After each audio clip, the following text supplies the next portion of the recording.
அண்ணாமலைக்கு எதிராக சேலம் நீதிமன்றத்தில் நடந்து வரும் வழக்கு விசாரணைக்கு இடைக்கால தடை விதித்து சென்னை உயர்நீதிமன்றம் உத்தரவிட்டுள்ளது.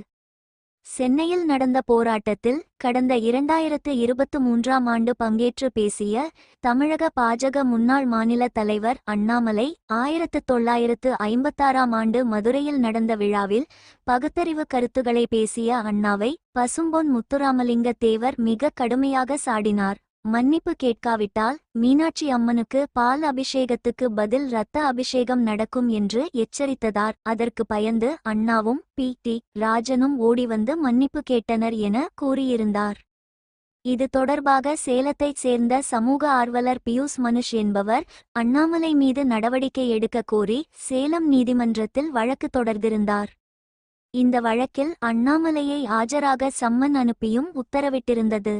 தன் மீதான இந்த வழக்கினை ரத்து செய்ய கோரி சென்னை உயர் நீதிமன்றத்தில் அண்ணாமலை மனு தாக்கல் செய்தார். இந்த மனு நீதிபதி எம். நிர்மல்குமார் முன் விசாரணைக்கு வந்தது. அப்போது அண்ணாமலை தரப்பில் வக்கீல் ஆர்.சி. பால்கனகராஜ் ஆஜராகி தனிநபர் புகாரை விசாரணைக்கு ஏற்கும் முன் மனுதாரர் தரப்புக்கு நோட்டீஸ் கொடுத்து உரிய விளக்கத்தை நீதிமன்றம் பெறவில்லை என்பதால் வழக்கை ரத்து செய்ய வேண்டும் என வாதம் வைக்கப்பட்டது. இதை ஏற்ற நீதிபதி அண்ணாமலைக்கு எதிராக சேலம் நீதிமன்ற வழக்கு விசாரணைக்கு இடைக்கால தடை விதித்தும் நேரில் ஆஜராகுவதில் இருந்தும் விலக்களித்தும் உத்தரவிட்டு விசாரணையை ஜூன் 15ஆம் தேதி தள்ளிவைத்தார். மேலும் இந்த மனுவுக்கு புகார்தாரர் பியூஸ் பதிலளிக்கவும் உத்தரவிட்டார்.